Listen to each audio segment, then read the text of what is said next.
لیکن ماں باپ سے بھی کہتا ہوں اولاد کو امتحان میں نہ ڈالو، ان پہ ایسی سختی مت کرو کہ وہ باغی ہو جائیں، ان کی جائز خواہشات پہ ٹوکے مت چلاؤ کہ وہ باغی ہو جائیں، ان کو ذلیل، کبھی تانے، کبھی ٹوک، کبھی تنقید، کبھی اعتراض، کبھی تھپڑ، کبھی بے عزت، یہ چیزیں تمہاری اولاد کو باغی بناتی ہیں۔ میرے نبی نے فرمایا اولاد کو عزت دو، اکرموا اولادکم، اپنی اولاد کو عزت دو۔ جناب علی رضی اللہ تعالیٰ عنہ نے فرمایا اکرموا اولادکم لانہم خلقوا لغیر زمانکم، اپنی اولاد کو عزت دو، یہ تمہارے آنے والے زمانے میں تمہاری یادوں کو زندہ رکھنے والے ہیں، انہیں عزت دو۔ میرے نبی کیسے عزت دیتے تھے؟ حضرت فاطمہ رضی اللہ تعالیٰ عنہ آپ کے جگر کا ٹکڑا، آپ کی آنکھوں کی ٹھنڈک، حسن حسین میری آنکھوں کی ٹھنڈک، میرے جنت کے پھول، جنت کے سردار، میرے حسن حسین جن کے لیے گھٹنے اور بازو ٹیک کر کمر پہ بٹھا کے کمر میں چکر لگا رہے ہیں، اور ان کو دیکھ کر کہہ رہے ہیں تمہارا اونٹ کیسا ہے، پھر دونوں بھائیوں کو اتار کے زینب کو کمر پہ بٹھا رہے ہیں اور اکیلی کو کمرے میں چکر دلا رہے ہیں، یہ ان کی ماں ہے، ان شہزادوں کی ماں ہے، میرے نبی کے جگر کا ٹکڑا ہیں، اور علی کی زوجہ ہیں جو میرے نبی نے کہا علی تجھے بشارت ہو جنت میں تیرا گھر میرے گھر کے سامنے ہوگا۔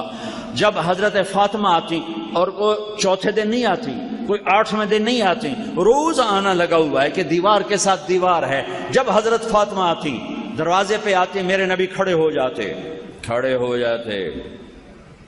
کوئی ماں باپ کھڑے ہوتے ہیں اولاد کے لیے، میرے نبی کھڑے ہو جاتے اور وہیں نہیں کھڑے رہتے تھے، دروازے کی طرف پہل فرماتے تھے، آگے بڑھتے تھے، وہ حضرت فاطمہ کا ہاتھ پکڑتے تھے اور یہاں بوسہ لیتے تھے،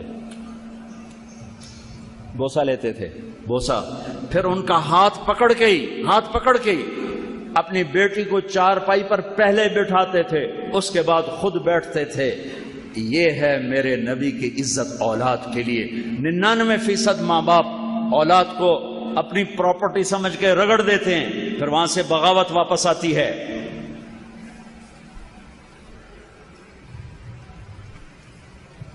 اپنے بچوں کی رعایت کرو، یہ تو پہلے 10 سال بچوں کو دے دو، پہلے 10 سال۔ ظالم ہے ماں، ظالم ہے باپ جو 3 سال کے بچی کو اسکول بھیج رہا ہے، ظالم ہے۔ ہمارے تعلیمی ادارے کاروبار ہیں، کاروباری سینٹر ہیں، تعلیمی ادارے نہیں ہیں، حفیظ سینٹر ہے، اب شاپنگ مال ہے، لبرٹی کا مال ہے، مال روڈ کا مال ہے، دبئی کا مال ہے، ایک اسکول بھی مال ہے، ایک کالج بھی مال ہے۔ یہاں پڑھنے پڑھانے کا کوئی چکر نہیں، یہاں صرف پیسے کا چکر ہے۔ میری قوم کے کتنے زوال کے گوشے بتاؤں؟ جس قوم کی تعلیم ہی کاروبار بن جائے اس قوم نے کیا سر اٹھا کے جینا ہے، جس قوم کا علم ہی پیسہ بن جائے اس قوم نے کیا سر اٹھا کے جینا ہے۔ وہ خیال نہ حکمرانوں کو خیال ہے کہ اپنے قوم کے علم کی کو کوشش، سڑکیں بناتے جا رہے ہیں، ارے بھائی کوئی علم بھی دیکھو، علم کی شمع تو بجھتی جا رہی ہیں، سڑکیں تو کھوتے ہیں ٹرنا، سڑکیں بنانا بھی ضرورت ہے، لیکن سب سے بڑی ضرورت اس قوم کی علم ہے۔ اقرأ بسم ربک الذی خلق، خلق الانسان من علق، اقرأ وربک الاکرم الذی علم بالقلم، علم الانسان ما لم یعلم۔ میرے نبی پر پہلا قرآن ہے پڑھ میرے محبوب، اور ایک ہوتا ہے اتلو، ایک ہوتا ہے اقرا۔ اتلو کا مطلب ہوتا ہے پڑھو، سمجھ میں آئے یا نہ آئے، اور اقرا کا مطلب ہوتا ہے سمجھ کے پڑھو کیا پڑھ رہے ہو۔ سمجھ کے پڑھنے کو قرات کہتے ہیں اور بے سمجھے پڑھنے کو تلاوت کہتے ہیں۔ میرے اللہ نے کہا پڑھ میرے محبوب سمجھ کے۔ اس امت کی تو وہی علم کے ساتھ آئی، وہ سارا علم کاروبار۔ ہمارے نوجوانوں میں علم کا شوق نہیں ہے، ڈگری ملتے ہی نوکری بھی مل لے، گڈی بھی مل لے، موبائل بھی مل لے، تو 1,00,000 2,00,000 تنخواہ بھی مل لے، تو کم بھی نہ دستخط کر کے دکھا رہا جاؤں جو ہمارے دفتروں میں ہو رہا ہے۔ علم جس قوم کے پاس علم نہیں وہ عزت کے ساتھ سر اٹھا کے زندہ نہیں رہ سکتے۔ چوپڑی روٹی کھانے کا نام عزت نہیں ہے، لینڈ کروزر پہ بیٹھنے کا نام عزت نہیں ہے۔ وہی قومیں سر اٹھا کے زندہ رہتی ہیں جن کی وراثت علم ان کا اپنا ہوتا ہے۔ یہ بھیک نہیں ہے جو تمہیں ملے گی، جان جوکھوں میں ڈالو گے تو اللہ تمہارے اوپر فیضان کرے گا۔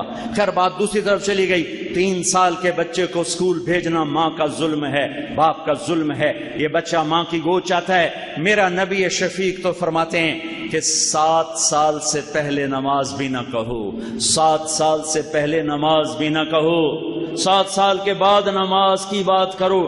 تو 7 سال تک کیا کرو؟ گود دو، گود، ٹائم دو، گود دو، ٹائم دو۔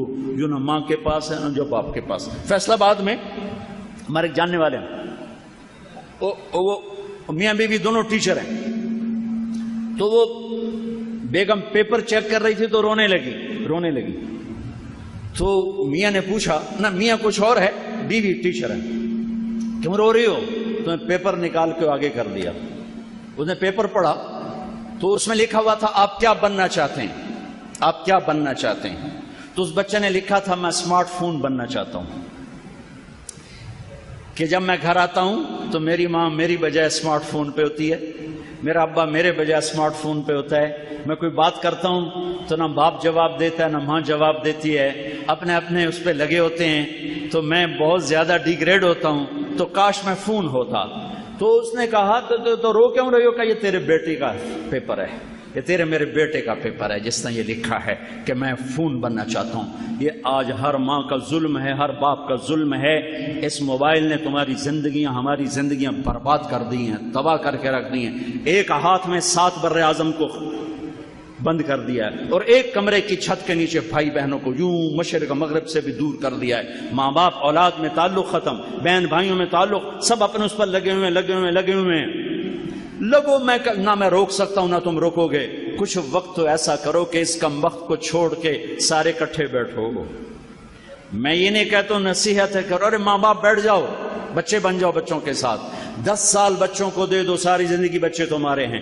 پہلے 10 سال نہیں دو گے، ساری زندگی بچہ تمہارا نہیں ہے۔ کہ بچے کی فائل 7 سال تک، 10 سال تک پڑھنے سے نہیں کھلتی، دیکھنے سے کھلتی ہے۔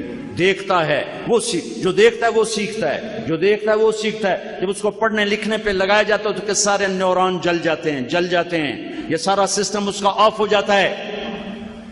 10 20 ہزار تم 3 سال کے بچے کی فیسیں بھر کے اپنے بچوں کو تباہ کر رہے ہو۔ مجھے پتا میری کوئی نہیں سنے گا، لیکن وہ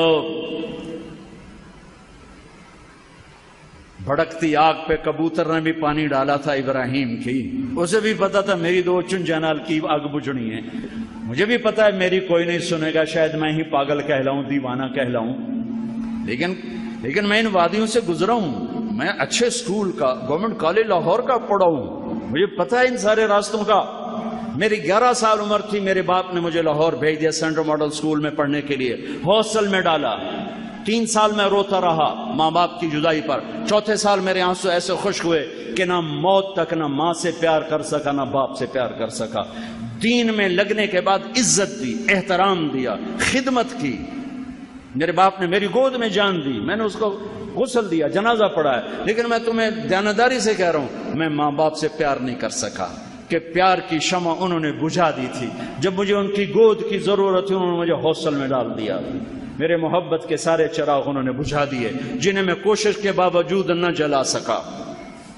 ہاں، اپنی اولاد کو ٹائم دو، یہ تمہیں ٹائم دیں گے۔ پھر کچھ وقت ایسا نکالو جب یہ ساری چیزیں آف کر دو، ٹی وی آف کر دو، موبائل آف کر دو، گھر کے افراد کٹھے ہو کے بیٹھو، جو مرضی باتیں کرو، تمہاری محبت بڑھے گی۔ ہاں، غیبت نہ کرو، جھوٹ نہ بولو، گالی نہ دو، کسی کی بری بات نہ کرو، کسی کو منفی ڈسکس نہ کرو۔ محبت کے جو بولو گے تمہارے بچے پروان چڑھتے چلے